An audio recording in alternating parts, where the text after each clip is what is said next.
É, tem várias histórias que a gente poderia contar. Na última convocação geracional, aqueles que participaram, a gente contou o testemunho, a nossa história na chegada aqui, principalmente no que diz respeito à paternidade. Mas hoje eu queria contar uma das facetas, uma dos maiores ensinos de paternidade que eu aprendi aqui nessa casa.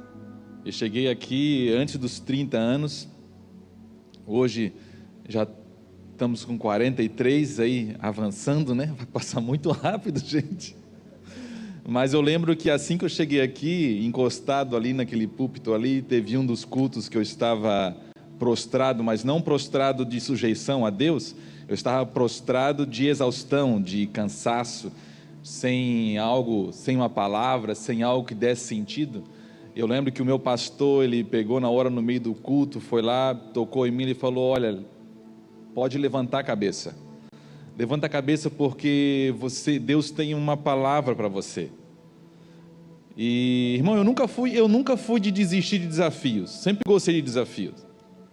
Mas quando eu aceitei a chamada de Deus, isso não significava pessoas. Quando eu vim para o Senhor, eu não desisti de desafios, mas de pessoas não.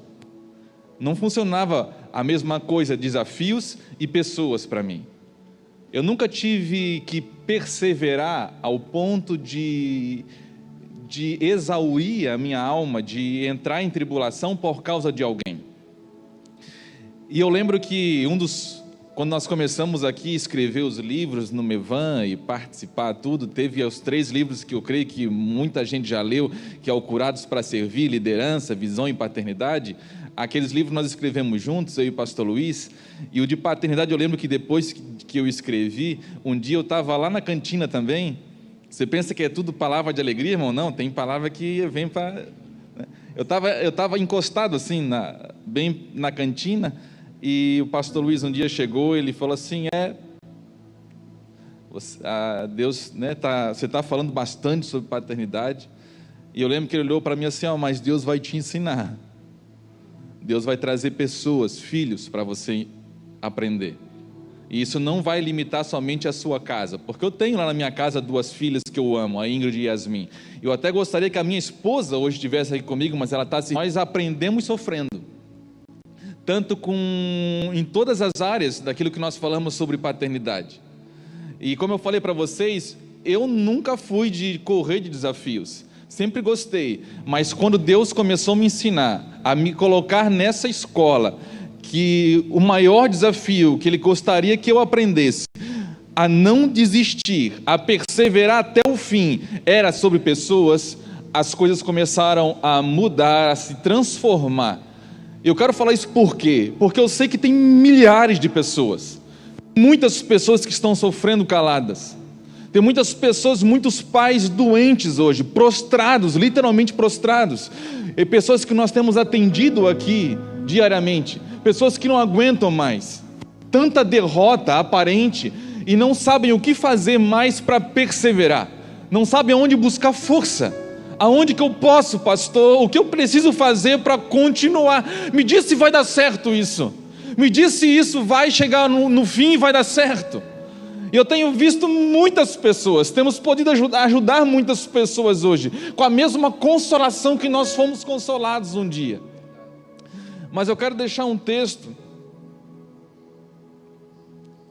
muito forte. Quando nós falamos de pais, interessante que Deus prepara pais com filhos, e Deus ensina filhos com pais. A escola de Deus é assim. Deus, Ele prepara no meio do processo. E eu fico angustiado, sabe por quê? Quando eu ouço falar sobre paternidade, sobre legado, sobre pai posicionado, filhos incendiados, e eu fico em angústia porque Deus não tem uma fórmula mágica. Deus não tem uma fórmula lógica para dar para mim e para você, tipo assim, você toma 3 comprimidos e depois de 2, 3 dias você vai ver o resultado pronto. Quantas pessoas hoje estão sofrendo anos e ainda não viram? A palavra de Deus fala em Hebreus que teve muitos homens que viveram acreditando, mas não viram a promessa com seus próprios olhos. Eu vou falar para você uma coisa: Jesus veio por causa de uma palavra, Ele morreu por causa de uma coisa que foi falado para Ele, e durante o seu ministério aqui na terra, Ele não chegou a ver tudo o que iria acontecer, mas isso não mudou absolutamente nada,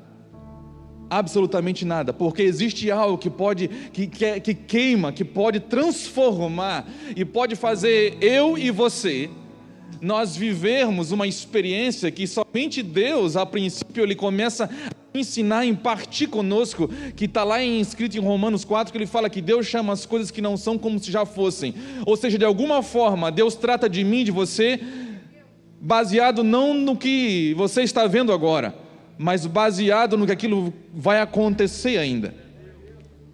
E tem uma palavra que eu falei para vocês, está em João 12, 24, é um versículo só, eu vou ler para você também. Uma das maiores, como eu falei, dos maiores ensinamentos sobre paternidade que eu aprendi nessa casa foi perseverar. Não há como deixar um legado sem perseverança, não há como manifestar a paternidade de Deus sem perseverança, porque se não tiver algo, irmão, e ninguém persevera por perseverar, e ninguém ama por amar, tem que ter algo mais forte do que isso, tem que ter algo muito mais forte para dar sentido e força para nós. E eu espero que depois dessa noite, milhares de pais e mães, tanto biológicos como espirituais, que estão vivendo hoje dificuldades, que não encontram lógica, pelo contrário, pessoas ainda falam, judiam e colocam no lugar de maior frustração ainda, vão sair essa noite, vão ser curados, vão enxergar os seus filhos biológicos e espirituais com os olhos de Deus, não mais com os olhos naturais, o que vai trazer sentido, vai trazer força, vai trazer alegria, vai trazer consolação, vai trazer força mesmo, cura em nome de Jesus. Mas como eu falei, tem uma palavra, não é mágica, tem uma palavra para isso. João 12, 24 diz que na verdade vos digo que se o grão de trigo caindo na terra não morrer, fica ele só, mas se morrer, dá muito o quê? Dá muito fruto. Esse foi o ensinamento, essa é a receita de Jesus. Só como ele falou, não é uma coisa mágica, não é como você jogar um grão de trigo na terra, você vai fazer o buraquinho, plantar ele, você vai ficar olhando, olha, amanhã vai dar certo? Não sei. Semana que vem vai dar certo? Não sei. Um mês vai dar certo? Não sei. Pode demorar 5, 10, 15 anos, mas a questão não é se vai dar certo, a questão é quando que vai dar certo, porque a certeza, ela vai dar certo. O poder não está em mim, o poder não está em você, o poder está na palavra dele. E a palavra faz o serviço por si só. Isso que é o majestoso, que todos os pais espirituais e biológicos precisavam compreender. O poder não está na minha desenvoltura, na minha performance, absolutamente não. Eu nunca sabia perseverar a respeito de pessoas. Eu nunca soube. Quando as minhas filhas começaram a crescer, deu vontade de desistir, irmão. Porque eu sabia ser filho de criança, de pai de criança, pai de menina, até 9, 7 anos. Quando ficou adolescente, deu vontade de desistir. Deus, que negócio é esse? É esquisito, Senhor. Não dá para entender. Mas Deus começa a treinar, a preparar pais com filhos, e começa a ensinar filhos com os pais. E eu comecei a aprender muito além do nosso ambiente, do ambiente onde nós vivemos, de olhar para os exemplos que eu tinha. Eu comecei a observar como que Jesus fazia. E Jesus falou, olha, paternidade é a mesma coisa, não tem como dar certo se alguém cair na terra e não morrer. Tem que morrer para dar fruto. E é interessante, sabe o que mais? Porque no capítulo 12, que ele está falando isso, ele vai falar o seguinte: depois que ele falou isso, ele falou, a minha alma está se perturbando agora, a minha alma está extremamente aflita agora, a minha alma está em profunda tribulação agora. Ou seja, não há paternidade, irmãos, para se posicionar nisso e para gerar fogo em pessoas. Não há como fazer isso se não morrer, como Jesus falou. E não há como gerar isso, não há como viver isso sem a nossa alma viver uma tribulação, uma angústia, uma perturbação extrema. Jesus viveu isso. Eu não estou falando do João, do irmão Pedro, eu estou falando de Jesus, que logo após falar isso, ele falou para os seus discípulos: vem e me segue, vem e me segue. Depois ele falou: vem e me segue, ele ainda falou para o Pai, ele falou assim: Pai, eu te peço, glorifica o teu nome. E todo mundo ouviu uma voz, e o Pai do trono, ele falou: eu já glorifiquei, mas eu vou glorificar mais uma vez. E Jesus olhou para os discípulos e falou: ele não falou isso por causa de mim, ele falou isso por causa de vocês. Não é nada por causa de mim, não é nada por causa de mim, é tudo por causa de alguém, é tudo por causa dos filhos. Jesus veio, morreu, ele falou, ele está falando tudo isso no mesmo capítulo que ele foi ungido para a morte. Jesus não escolheu discípulos por habilidades, pelas suas credenciais. Jesus escolheu discípulos, eles se tornavam escolhidos, melhor dizendo, quando eles tinham um coração ensinável. Eu tenho visto pessoas nos procurar e falar: pastor, você pode me discipular? E eu falo: você que sabe. Você quer aprender? Se você quiser aprender, eu estou disposto a ensinar. Porque assim Jesus fazia. Jesus não escolheu os melhores, porque isso não é uma fórmula, não é uma lógica humana, natural do mundo. Jesus estava procurando pessoas. Jesus, e amar, o que faz isso dar certo, que eu falei que ninguém persevera por perseverar, e ninguém ama por amar, porque eu mesmo não tenho graça para isso, capacidade natural para isso. Quando eu olho para as pessoas que Deus tem trazido hoje para mim, como foi profetizado lá atrás, você vai ter que aprender, Deus vai trazer pessoas, e Deus tem trazido pessoas. E eu tenho aprendido uma coisa: o grão de trigo, ele cai na terra e morre, não é só na minha casa. Quando eu entendo isso, que eu tenho que cair como um grão de trigo na terra e morrer, é quando eu não morro somente para as minhas filhas naturais, eu morro para todos. Isso é uma obra para todos. Quando uma pessoa morre, há pessoas que pensam que: não, eu estou morrendo só para esse, para A, para B, para C. Não, é para todos, é para todos os lugares. Porque legado, irmão, escute uma coisa: legado não é o que eu declaro que as pessoas estão ouvindo. Legado é o que as pessoas estão recebendo de mim. Não é o que eu estou declarando que elas estão ouvindo, é o que elas estão recebendo de mim. E isso não é somente a respeito da minha casa, é a respeito do escritório que eu trabalho aqui todos os dias. O que as pessoas e que os pastores que estão à minha volta, eles estão podendo comer da minha vida e ver e ouvir a cada dia. Porque se a história não for assim, o grão de trigo não morreu ainda, porque quando ele cai e morre, ele morre para todos. É exatamente para todos que tem que morrer, para todos.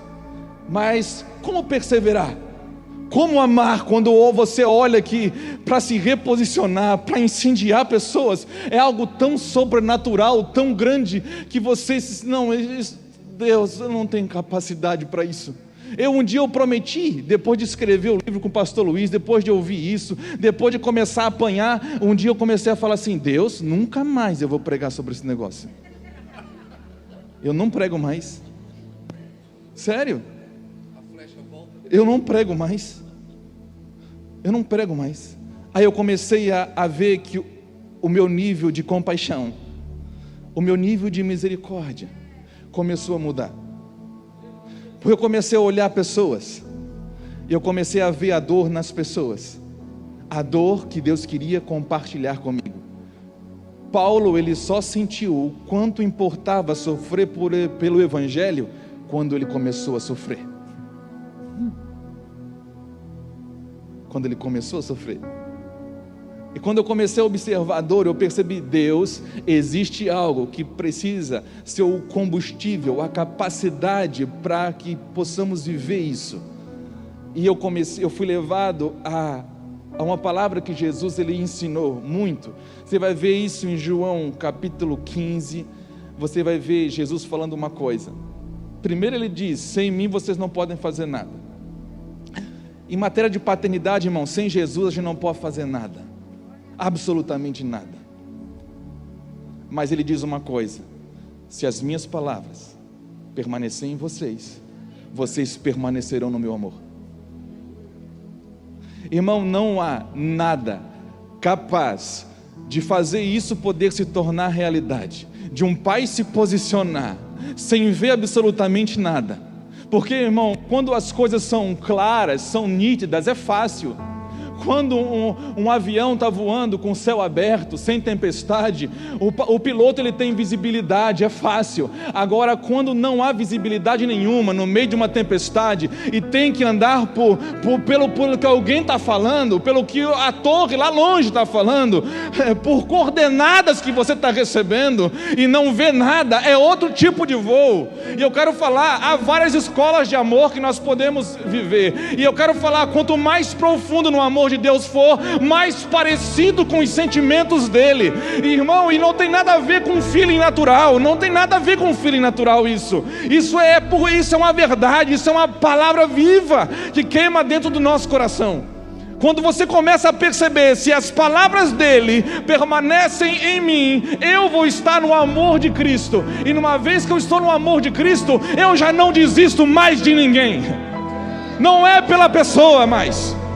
Eu não amo mais por conveniência, como o mundo me ensinou, como uma religião me ensinou. Eu não amo mais baseado no ambiente externo, no cenário externo, se é bom, se não é, se a pessoa é fácil ensinar, se não é. Quer aprender, pode vir. Quer aprender, pode vir. Quer aprender, pode vir. É assim que ele fez.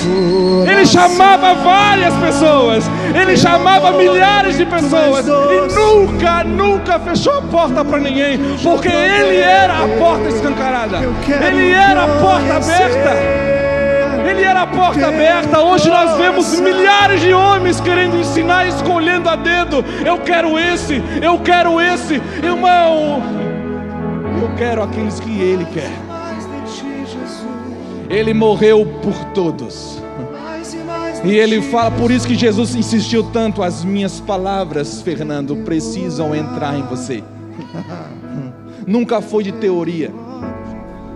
Quando eu comecei a aprender sobre paternidade, e comecei a ver a história de homens que acreditavam em outros homens ruins, eu comecei a me perguntar, e comecei a ver, Deus é muito diferente de tudo que eu vivi até hoje. Porque acreditar não... Irmão, acreditar em coisas que não há lógica, não há probabilidade nenhuma de dar certo, não há nenhuma evidência, não há nenhuma estatística que mostre para você que vai dar certo. Quanto mais impossível, mais parecido com o amor de Deus você vai estar vivendo.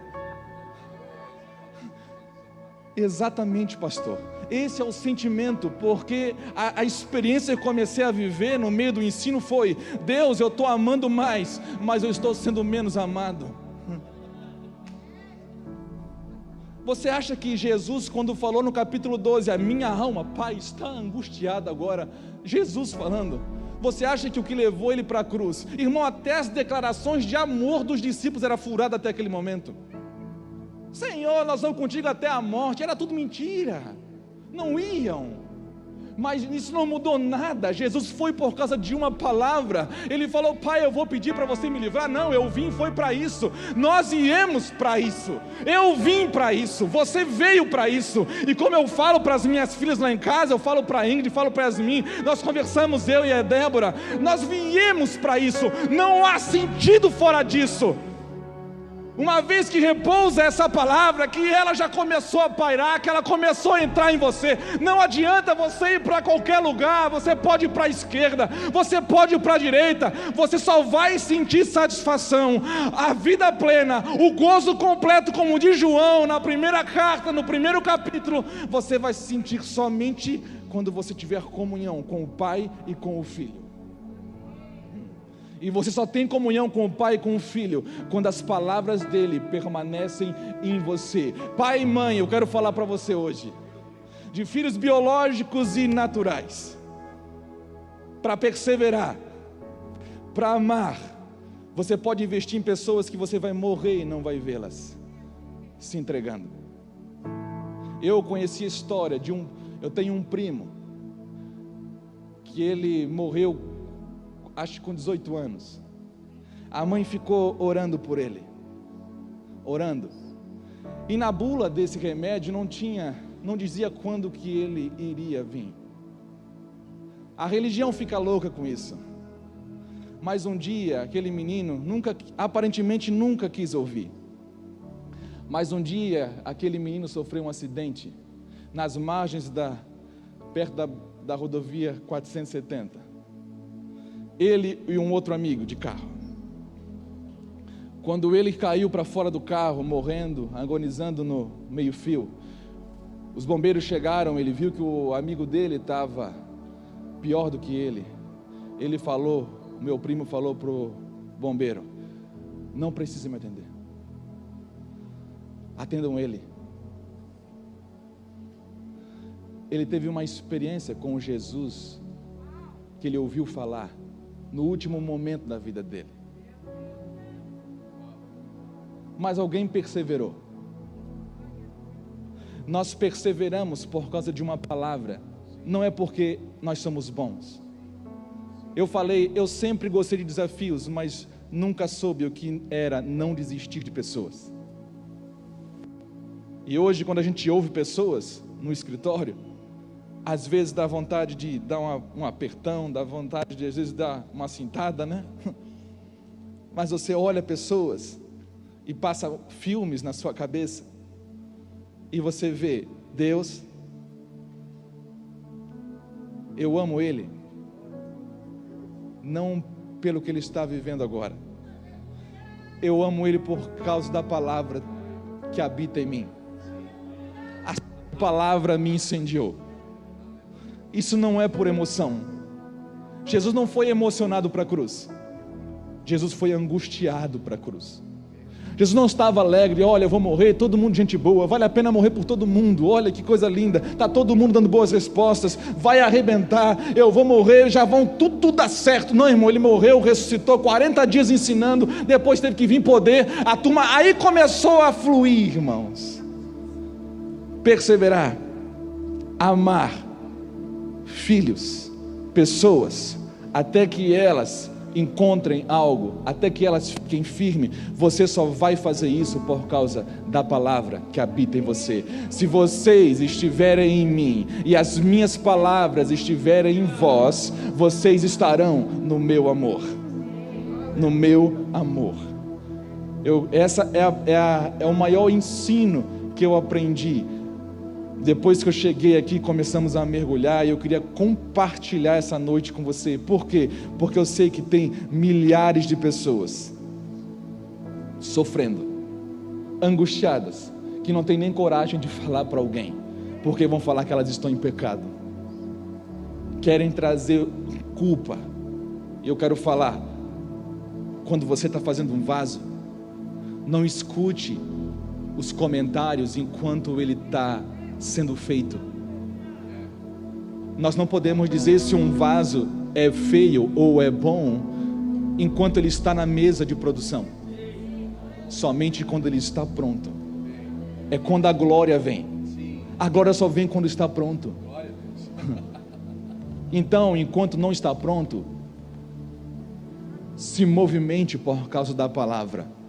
E eu quero terminar repetindo uma frase, algo que eu ouvi essa semana. Legado, irmãos, não é aquilo que eu declaro que as pessoas estão ouvindo, é aquilo que as pessoas estão recebendo de fato. É aquilo que elas estão podendo comer da minha vida, é aquilo que elas estão podendo comer da sua vida, porque senão é só teoria. Em nome de Jesus, em nome de Jesus.